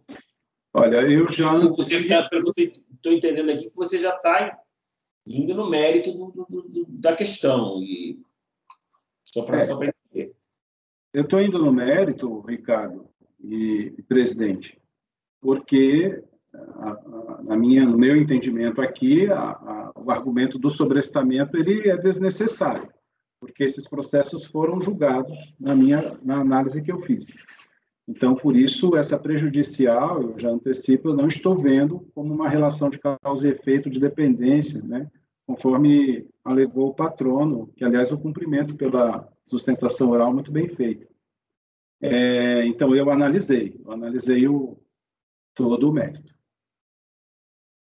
Cleus, desculpa, só para eu entender, assim, que está me incomodando um pouco essa questão desse processo, que pese o Paulo ter levantado aí que, a princípio, o próprio patrono confirmou, não teria nenhum mérito para se discutir ainda, ou para se decidir, ou para se reformar no âmbito administrativo. Você chegou a fazer essa análise? De fato, é isso mesmo? Não tem mais nada para se decidir? Vai se decidir coisas reflexas, digamos assim? Não mais nada que impacta Na análise que eu fiz, é o que eu vou mostrar no voto, a questão relacionada ao prejuízo fiscal em todos os processos alegados já foi resolvida. E sempre em desfavor do contribuinte, é isso? Desfavor. É melhor deixar ele ler o voto, que eu acho que ele de certa forma abordar aí. Exato, ele está analisando os processos. Se houver algum debate, alguma divergência, algum ponto para ser esclarecido pelo advogado, eu acho que aí, né? A gente vê a análise que ele fez de cada um dos processos e aí, assim, eventualmente a gente decide se isso daí seria suficiente para nos convencer da necessidade, né, da desnecessidade, né, do sobrestamento ou de eventual esclarecimento adicional. Pode Posso iniciar, então? Isso. Presidente. Pode iniciar, então? Sim, do item 1.3, não é isso que é o relativo? Então, o item 1.3 é o da compensação de prejuízos fiscais de anos anteriores com IRPJ e CSE. De acordo com o relatório fiscal, a recorrente, na qualidade sucessora tributária da empresa incorporada, foi autuada porque a empresa sucedida teria compensado prejuízos fiscais dos anos calendários de 2012 e 2013, embora tais prejuízos não existissem desde 2007. Em linhas gerais, a defesa da recorrente, tanto na impugnação quanto no recurso voluntário, centra-se no argumento de que o presente processo é reflexo dos processos principais em que se discutiram a constituição de crédito tributário em razão de aproveitamento de ágio entre empresas coligadas. As discussões teriam gerado os processos administrativos de finais 51, 72 e 02. Assim, enquanto não resolvidos definitivamente tais demandas, não havia como se decidir a presente controvérsia, razão pela qual deveria o feito ser sobrestado. A DRJ afastou tal alegação, considerando inexistir previsão legal para o sobrestamento de processos administrativos para esses casos. Ao contrário, sobre este ponto, afirmou a decisão recorrida, abre aspas, o dever da administração de impulsionar o processo até sua decisão final, em face do princípio da oficialidade, fecha aspas, previsto no artigo 2º, parágrafo único, inciso 12 da Lei 9784 de 99, citando o precedente do CARF. No recurso voluntário, a empresa invoca o artigo 6º, parágrafo 1º, 2, combinado com o parágrafo 5º do anexo 2 do regimento interno do CARF, bem como o artigo 313.5 do CPC, de 2015, e artigo 2º da Lei 9784, de 99, para sustentar a tese de que o presente processo deve ser sobrestado enquanto não forem decididos os outros processos citados. Desde logo, deve-se afastar a aplicação do dispositivo do RICARF sobre o caso concreto, porque a DRJ não está vinculada ao regimento interno desta Corte Julgadora. Quanto ao artigo 313 do CPC, a suspensão a que alude o dispositivo, aplicável subsidiariamente ao processo administrativo, exige como requisito uma relação de dependência entre os processos. O artigo 2º da Lei 9784 de 99 trata da aplicação da razoabilidade e eficiência do processo administrativo tributário. Ambos os fundamentos, em que pese possuírem uma aparência de aplicação direta sobre o caso, confundem-se com a questão de fundo referente a este ponto, e como tal será apreciado. Fixados os argumentos da recorrente, há de se examinar, primeiramente, a situação dos processos administrativos que invoca como principais, dos quais este seria dependente. Então, iniciando pelo processo de final 51. Em análise na página do CARF sobre o processo citado, vê-se que se trata de autuação fiscal relativa ao ano calendário de 2007, sobre diversas matérias que se resumem em 3 grupos. Tem 1, glosas de despesas dedutíveis, B, compensação de prejuízos fiscais e base negativa de CSL, de exercícios anteriores, e C, postergação do pagamento dos tributos. A decisão da DRJ em relação ao tema da compensação de prejuízos fiscais e base negativa do CSL reconheceu o direito da recorrente, conforme se depreende da ementa da decisão. Eu vou ler aqui somente o trecho que trata desse ponto, que é uma ementa extensa. Diz aqui, prejuízos fiscais, compensação, limite de 30%, devida à compensação de 30% do valor tributável correspondente às infrações apuradas, com o prejuízo fiscal acumulado de períodos anteriores. Isso para imposto de renda, né? E para a CSL é a mesma coisa. Diz aqui, CSL, ano calendário 2004, base de cálculo negativa, compensação, limite de 30%, devida à compensação de 30% do valor tributável correspondente às infrações apuradas com base negativa de CSL acumulada de períodos anteriores. Volto eu aqui para o texto do voto. Vê-se, pois, que as matérias relativas a prejuízos fiscais e base de cálculo negativa referente ao ano calendário 2004 foram acolhidas pela DRJ, não existindo interesse recursal sobre este ponto específico. Tanto assim que a empresa recorre somente em relação às demais matérias, referentes à glosa de despesas e postergação do pagamento de tributos. O recurso voluntário foi decidido por esta turma recursal em 11 de 6 de 2019, por meio do acordo 13.02.003.611, que recebeu a seguinte emenda.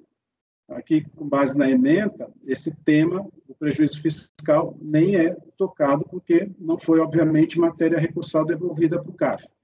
Então, aqui é despesas com planos de saúde, de diretores, empregados, distinção, possibilidade, glosa cancelada, despesa com treinamentos de empregados, dedutibilidade, período de competência, e RPJ, glosa de despesas sujeitas a registro no ativo diferido, impossibilidade de amortização, postergação de pagamento de imposto, caracterização. Então, em relação a esse primeiro processo de final 51, a análise que eu fiz foi a de que o tema referente ao prejuízo fiscal foi acolhido pela DRJ, o contribuinte não recorreu dessa matéria para o CARF, e, portanto, o que se decidiu foi somente a matéria remanescente, né, conforme está demonstrado aqui na ementa, inclusive julgado aqui por esta turma, né, em 2019. Com relação ao processo 72, final 72, né, em relação a esse processo... Só um instante, Gustavo, acho que quer algum esclarecimento. Não é prudente a gente analisar um a um, não, presidente. Depois nós vamos perder. Eu estou achando estranho só, particularmente nesse caso aqui, teve inclusive glosa aqui que foi cancelada pela turma. mas a única relação de pertinência, então, desse caso com o que nós estamos discutindo é só o problema do saldo de prejuízo, né? Para isso, eu não ouvi saldo assim, o relevante de todos esses processos é aquela constatação de que, no ano de 2007, o contribuinte teria esgotado todo o seu estoque de prejuízo fiscal e base de cálculo negativo, né? Então, assim, o relevante para a gente é saber se o resultado desses processos altera essa situação ou não. O problema todo que eu estou vendo aqui é o seguinte, por exemplo, nesse caso que o Cleócio acabou de analisar, foi utilizada a compensação de prejuízo para quitar o crédito constituído, mas na nossa turma houve um cancelamento de glosa, que resultaria numa sobra de crédito, de saldo. Agora, esse exame não está sendo feito. E aí? Marcelo tinha pedido, desistiu? Eu tinha pedido, mas o Gustavo colocou exatamente o que eu ia falar. O que me pareceu é que a DRJ teria atendido o pedido de compensação, né? Vamos supor, nesse processo, o fiscal não autuou, mas não fez a compensação de ofício, lá, de 30%. Aí a DRJ acolheu isso. A partir do momento que parte do crédito foi exonerado, ele teria que voltar com prejuízo. Essa quantificação é importante. É isso que o Gustavo está falando, acho que é isso, mais ou menos. Ricardo, quer complementar alguma coisa? Eu ia falar exatamente a palavra quantificação. Porque na medida em que as infrações são providas ou desprovidas, você mexe no valor dos saldos de prejuízos acumulados que foram aproveitados em respectivo. Eu acho que é praticamente impossível a gente liquidar esses valores aqui. A menos que eu esteja... É impossível, porque, inclusive, teria que fazer consulta ao SAPLI, né? E mais, né, gente? Os autos não se encerraram, então pode ter, enfim, precisava desse processo de encerrar e baixar lá, quantificar e ver qual é o reflexo aqui. Eu estou incomodado com isso. Independentemente de qualquer coisa, o fato é, se houve alguma glosa em algum momento, há algum cancelamento de alguma glosa em algum momento, já vai haver alguma modificação do saldo de prejuízos. Isso aqui teria que ser resolvido por diligência. A gente não consegue resolver isso aqui. Entendeu, Cleócio? Sim, eu entendi. Essa preocupação eu tive também, porque eu vi que em alguns processos, acho que não são todos, acho que só esse que teve essa questão de glosa, uma parte do contribuinte ganhou, né, com relação ao debate das glosas. Foi esse aqui. Mas, assim, qual foi eu entendo que isso acaba repercutindo no prejuízo dele, né, de alguma maneira. Mas o meu ponto de partida foi o seguinte, quer dizer, em 2007... ele já não tinha mais saldo, e aí ele utiliza, né, esse suposto saldo que ele não tinha mais nos anos subsequentes, né? Então, quer dizer, para mim a questão estava resolvida ali, né, em 2007, quando ele não tinha mais saldo, porque exatamente ele pediu a compensação desse saldo com os processos que ele estava debatendo. Perfeito. Mas eu entendo, acho que se para o conforto do colegiado seria melhor a gente propor uma diligência, alguma coisa assim, eu não vejo problema em ouvir até mais aí o debate, né? E eventualmente... Porque a questão é que nesse processo, por exemplo, como houve o cancelamento de parte da glosa, então aquele aproveitamento de prejuízo que foi feito, ele deixa de ser feito. Então, quer dizer, vai ser ressuscitada uma parcela aí de prejuízo e base de cálculo negativa, né? Que vai impactar no seguinte, e aí... Então, existe, por exemplo, existe um processo que está com recurso especial do contribuinte, né, que vai ser apreciado, que o relator é o Ricardo. Então, se houver alguma modificação nesse processo e for relativa a um ano anterior, né, o especial vai ser apreciado, não, né, os embargos voltados. E aqui, vamos lembrar, tá, que nós estamos falando de ágio interno. Isso vai para a Câmara Superior com alta qualidade. A chance disso voltar com outro resultado é muito grande, a não ser que o Supremo declare a inconstitucionalidade da MP. Olha, eu acho, então, assim, pelo que eu estou entendendo aí da visão, né, Gustavo, Marcelo, Ricardo, eu acho que aqui, então, vocês estão acolhendo a tese do sobrestamento, é isso? Não, eu só entendo o seguinte, a despeito do sobrestamento, esse primeiro caso que você analisou aqui, Cleus, esse especificamente, tem dois cancelamentos, porque reconheceu-se num caso que a glosa foi indevida e no outro item considerou-se postergação. Então, ele considerou só, o resultado disso aqui deve ter sido o cancelamento da exigência, eu não sei, tem que olhar o processo. Mas, a priori, pelo menos uma das glosas que foi cancelada já teria impacto no saldo de prejuízo. Ou seja, aqui já teria algum problema. Porque pode ser que só esse processo já altere o resultado lá em 2007. Eu não sei, porque não tem codificação. Seria prudente, se não sobrestar, quando menos converter em diligência para apurar essa situação. Ou seja, o que esse processo especificamente impactou no saldo de prejuízo da empresa para exercícios futuros. Para saber se ele vai acabar realmente, se em 2007 ele continua sem saldo.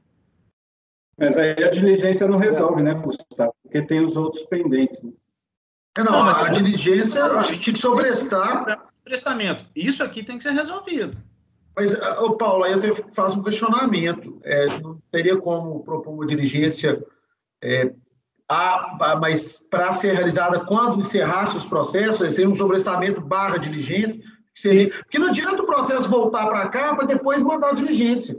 Seria sobrestar o julgamento desse processo lá na unidade para aguardar o encerramento desses outros processos e aí sim responder à diligência informando os reflexos, né? Qual o impacto daqueles processos aqui, né? Se há algum saldo de prejuízo fiscal e base de cálculo negativa para esse ano calendário, né? Objeto da autuação. Eu acho que sem quantificar é difícil tomar uma decisão, até pelo sobrestamento, que pode ser que eu só estou chutando, tá? Porque eu não realmente sei quantificação, pode ser que uma parte dos prejuízos realmente já tenha sido consumidos integralmente e não tenha mais o contribuinte não esteja mais discutindo aquilo. E outros, sim. O quanto isso vai impactar aqui? Será que, independentemente dele continuar a questionar, esses prejuízos já foram todos consumidos assim, em outros anos, e aí realmente não sobraria nada, independente de outras decisões que vierem a ser tomadas? Eu não sei nada disso. Sim. Pode ser que só com as decisões que já foram tomadas, né? Pode ser que não tenda mais nenhuma decisão que impacte em relação Exato, mas sem quantificar é difícil a gente decidir pelo sobrestamento. Eu acho que a gente podia decidir pela conversão do julgamento em diligência, pedindo para a unidade se manifestar acerca do reflexo das decisões já proferidas. Que não cabem mais recursos, são definitivas, né? Isso, as decisões definitivas. E aquilo que ainda está pendente de julgamento.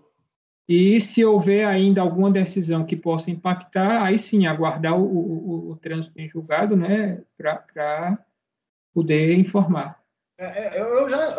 Os 4 processos que estão aqui, só esse primeiro que é glosa de despesa ordinária, o resto é ágil. O resto é ágil. E esses de ágil provavelmente consumiram todo o saldo de prejuízo da empresa. Esses são os maiores, provavelmente. Se eu bem me lembro do processo que a gente julgou da SGO, ele é grande. Então, assim, a relação de dependência, para mim, ela é patente. Tá? Ela é patente. Agora, o que poderia verificar na diligência é se ele não se utilizou em outros lugares, em outros processos que a gente não está vendo aqui. Aí tudo bem. Cleuso, você concorda aí na conversão em diligência? Eu concordo. Eu acho que eu não vejo problema. Eu acho que podemos... eu ajusto meu voto para converter para diligência. Não vejo problema.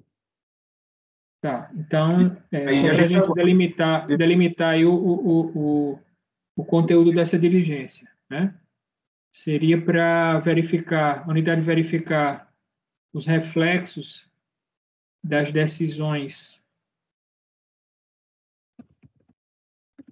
sobre as quais não caiba mais recurso, né, nesses processos que estão listados aí, esses 3. Seria isso? Se alguém puder ajudar aí na construção aí desse quesito. eu E os que realmente estão pendentes, né? Aguardar os que estão pendentes. pediria para ele quantificar aqueles prejuízos, no caso que vieram discutindo, que não tem mais discussão sobre isso. Por exemplo, vamos supor esse primeiro processo. Houve recurso, já está definitivo. Então, por exemplo, a Fazenda perdeu uma parte. A Fazenda recorreu, né? Se ela não recorreu, então o contribuinte ganhou de volta uma parte desse prejuízo. Então, isso está definitivo. E o que está pendente ainda de decisão? Aí, sobre esses, se esses prejuízos impactarem o presente processo, aí, com certeza, vai ser o caso de sobrestamento. Caso contrário, não. Para a gente tomar uma decisão sobre o sobrestamento, é importante que a gente saiba se aqueles outros processos, prejuízos ainda que estão pendentes de discussão, vão impactar esse aqui. Então, acho que o primeiro ponto seria se pronunciar sobre eventuais reflexos para a conta de saldo de prejuízos da empresa até o ano de 2007, né? Ou até o ano de 2012, 13, na verdade, né? Isso, que é o ano que está aqui, né? Pronunciar-se acerca da possibilidade de as decisões ainda a serem proferidas no âmbito dos processos tais, que são esses 3 aí, né, ou de eventualmente outros, podem impactar no saldo de prejuízo de base de cálculo a ser utilizada no ano calendário 2012 e 2013. Seria isso? Caso afirmativo, informar o valor do saldo prejuízo a ser acrescido, né? O valor do prejuízo a ser acrescido ao saldo. Não é só prejuízo não, viu, Cleus? É prejuízo e base de cálculo negativo. Os dois.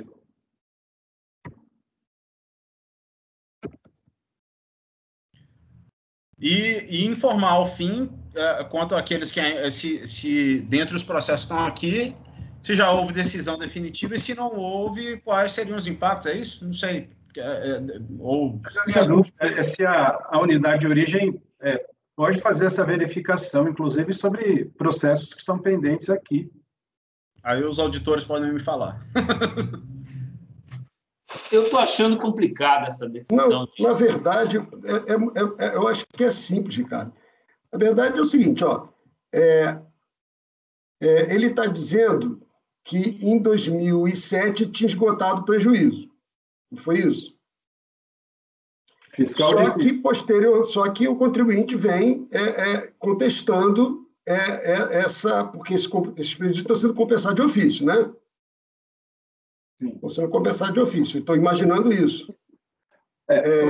Marcelo, mais ou menos, né? Porque a DRJ diz que a compensação se deu a pedido do próprio contribuinte.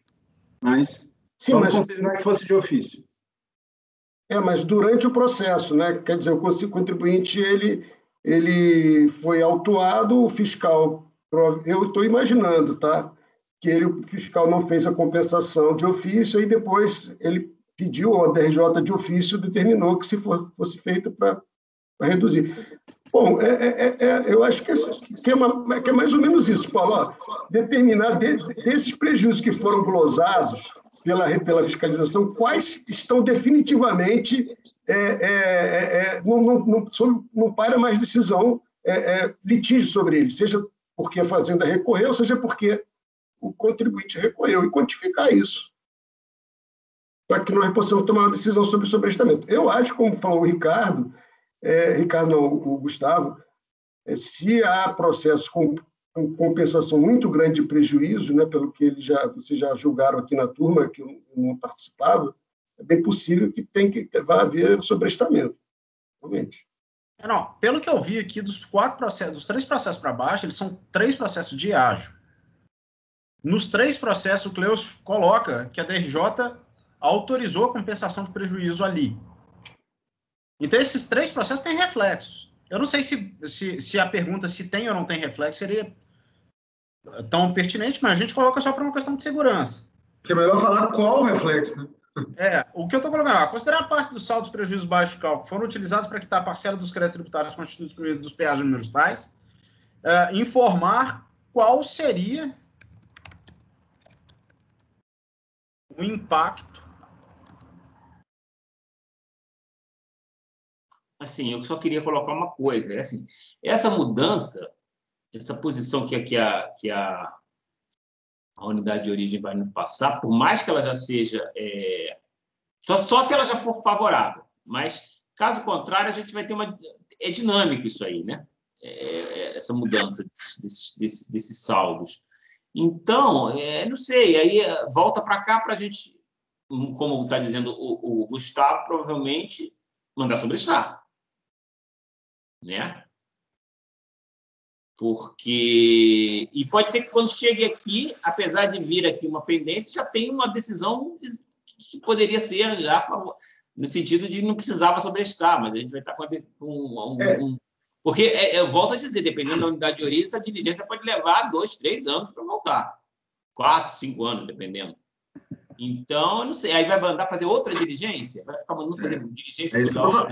Ô, Ricardo, eu acho que tem que sobrestar e quando do retorno dos autos, sobrestar até o julgamento definitivo dos 3 processos, e quando do retorno dos autos, a fiscalização dizer em números qual o impacto que aquelas decisões dadas naqueles processos têm nesse processo. Aí volta com essa diligência realizada e julga.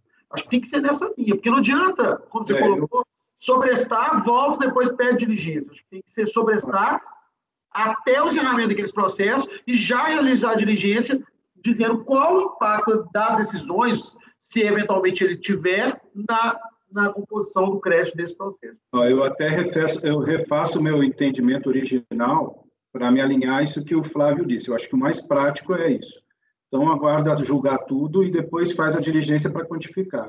Parece que é a saída mais... Vocês estão entendendo que não há a possibilidade de as decisões ainda a serem proferidas não terem mais nenhum reflexo nesses saldos, é isso? Eu acho que tem. Mas a gente entende que a probabilidade é pequena, pelo que o Gustavo falou. Então, a gente vai mandar, provavelmente, para chegar aqui e chegar à conclusão que tem que sobrestar, ou então, na melhor das hipóteses, ficar com uma posição precária. Não, eu tinha pensado o seguinte aqui, vamos ver se atenderia.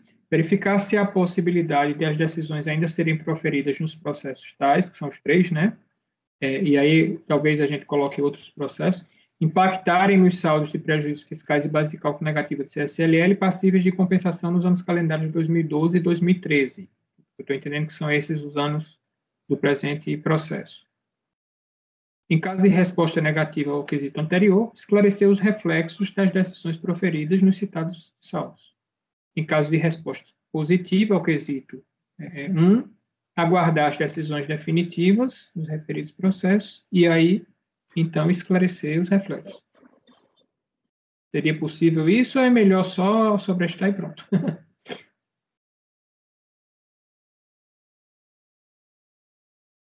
Fala, Fabiana. Pois é, eu estava aqui pensando desde o começo que o Flávio bem destacou que esses processos não têm decisão definitiva. Eu acho até um pouco temerário deixar para lá para a delegacia fazer essa análise se impacta ou não impacta. Porque isso é uma análise me parece um pouco mais jurídica. Okay. E eu não sei se eles têm as condições, talvez, para isso, no sentido que não seja apenas de quantificar. Eu teria um pouco de medo de formular dessa forma. Não sei se vocês estão de acordo comigo. Eu acho que seria importante finalizar, pode ser que altere ou não, mas acho que tem que finalizar os processos, desde que o patrono se manifestou. Eu achei que a necessidade de sobrestamento é evidente, mas eu tenho um pouco de medo que essa análise seja feita pela delegacia lá na origem, pela unidade de origem, aliás. Mas, Fabiana, só eles que podem quantificar. A gente não vai conseguir... Sim, mas a questão não é o quantificar, é dizer se as decisões podem impactar ou não antes que a gente tenha essas decisões. Entendeu? Não, tá. Isso aí nesse sentido, isso. Sim. Tá. Depois que decidirem, ok, que são decidiu, eles que quantificam. Aí eles vão quantificar o crédito tributário daquele processo X e falar, olha, aqui houve a glosa de tal despesa e isso impacta nesse processo, nesse número. Ponto. Exatamente. Mas avaliar previamente se pode ou não impactar não, antes de finalizar, eu acho temerário.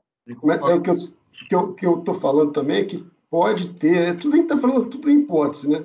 É que pode ter alguma matéria que já está definitivamente julgada. Por exemplo, nesse caso do primeiro processo, se a Fazenda não recorreu, o contribuinte já tem direito a uma parte do que foi glosado.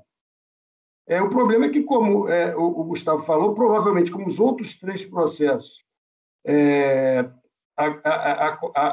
a utilização de prejuízo é muito maior, pode ser que isso aí esse primeiro processo acabe não valendo de nada, essa diligência. Se for realmente isso, a gente tiver pelo menos uma noção de que não vai valer de nada, então talvez valha a pena mesmo só sobrestar.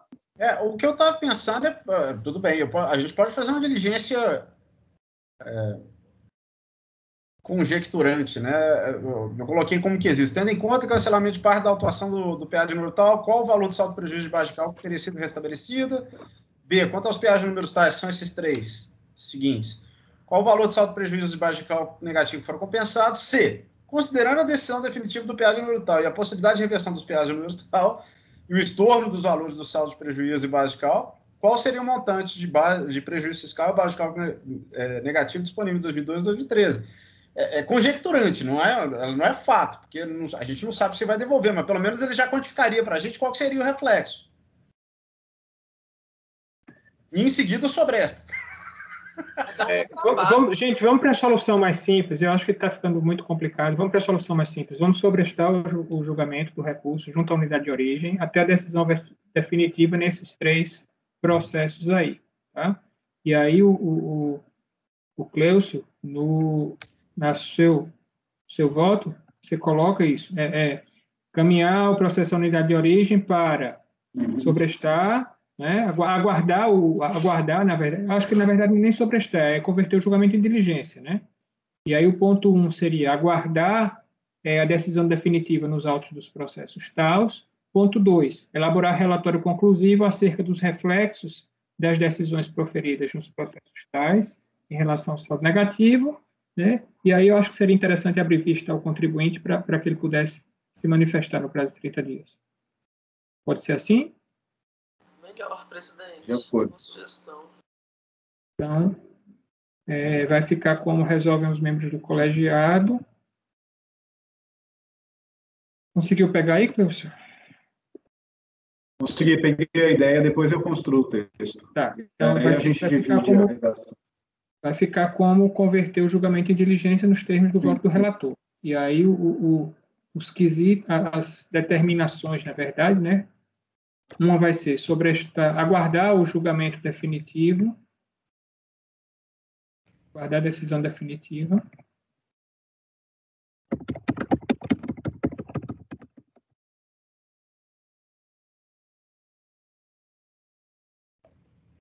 Nos autos dos processos administrativos tais, né, que são os 3. Item 2.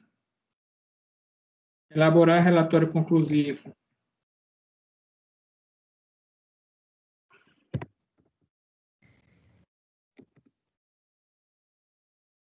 acerca dos reflexos das decisões proferidas nos citados processos.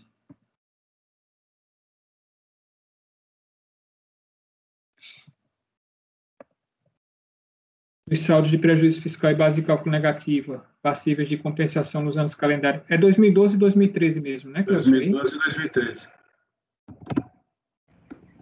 E aí 13 é aquela de praxe, né?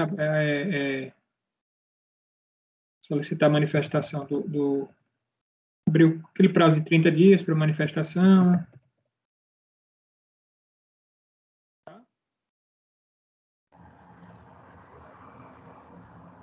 Se tiver alguma dúvida, você fala que a gente ajuda. Seria interessante acrescentar algum outro processo, ou deixar essa margem aí ou não? Eu perguntaria se não existe processos também que impactem esses saldos. E também tentaria já dizer para que a unidade de origem, nesse relatório conclusivo, já defina se existe ou se não existe saldo para ser aproveitado nesse processo e em que valor. Mas não seriam só os processos que estão nessa autuação, não, Ricardo? Não sei. Às vezes, cara, sabe o que pode acontecer? Utilização de saldo de prejuízo em processo de parcelamento, não sei se é o caso, se caberia aqui, mas Exato, tudo isso, exato. Isso é um problemão. Esse problema é uma coisa que a Receita Federal tem que mandar sair uma lei dizendo, olha, não se aproveita prejuízo em processo de autoinfração, porque senão você... Olha só, e se esses processos forem para a Justiça? Quantos anos vai levar para resolver esses casos? Eu sei que acho que a gente aqui não vai ficar esperando decisão da Justiça, mas o contribuinte, seguindo essa lógica, lá na frente, ele vai querer rever todos esses aproveitamentos, se ele perder aqui. Então, sinceramente, é uma encrenca sem fim. É um imbróglio que não termina, né, Ricardo? Vira um ciclo, né? A coisa vai, aí um dá reflexo no outro, aí ele vai para a Justiça, ganha num, perde no outro. É impressionante.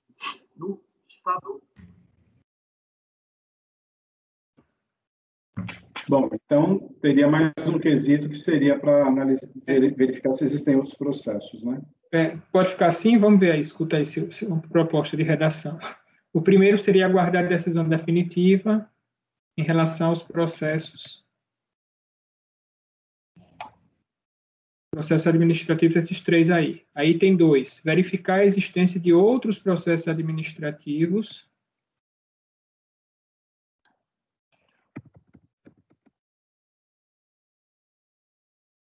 cuja resolução possa alterar ou impactar, né, os saldos de prejuízo, base de cálculo negativa, passíveis de compensação nos anos calendários de 2012 e 2013.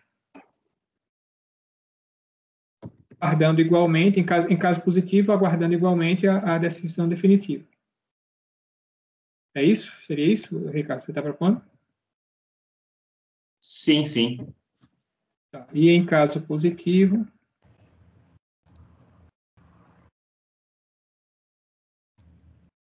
aguardar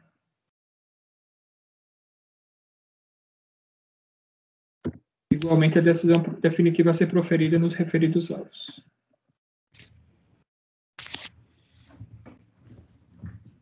Aí a gente volta para aquela terceira, elaborar relatório conclusivo acerca do reflexo das decisões proferidas nos citados processos, nos saldos de prejuízo e tal.